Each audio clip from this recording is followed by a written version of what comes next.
Hello bachcho, let's see this question. The question says the linkage map of X chromosomes of fruit fly has 66 unit with yellow body gene Y at one end and bobbed hair B gene at other end. The combination of frequency between these two Y and B should be 60%, more than 50%, less than or equal to 50% or 100%. तो इस question में हमारा की concept क्या होगा? So the key concept for this question is linkage map. हमें पता होना चाहिए कि एक लिंकेज मैप क्या होता है. So linkage map is also known as genetic map. It is an representation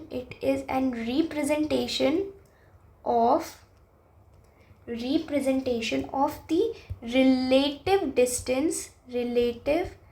distance between the genes present on chromosome based on frequency of recombination between them.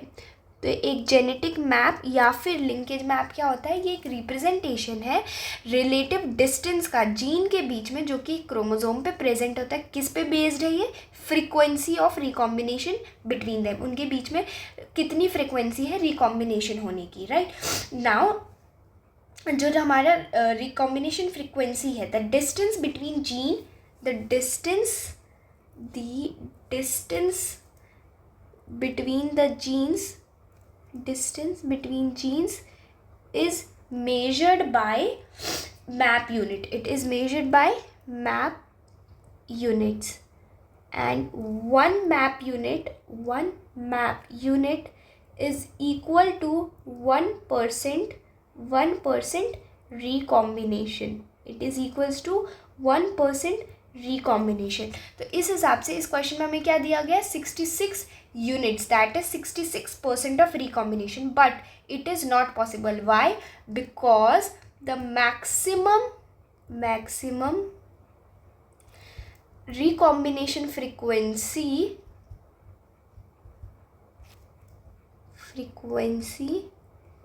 cannot exceed 50%.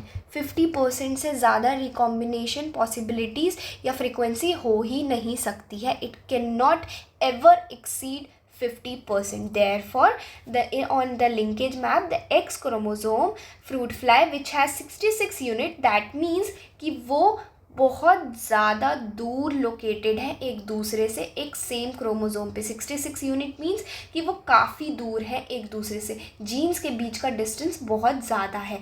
Therefore it can not ever, चाहे कितना भी ज़्यादा distance क्यों ना हो, कभी भी 50% से ज़्यादा रिकॉम्बिनेशन फ्रिक्वेंसी नहीं हो सकती. Therefore the answer is option C, that is less than और equal to 50%. I hope you understood it. Best of luck.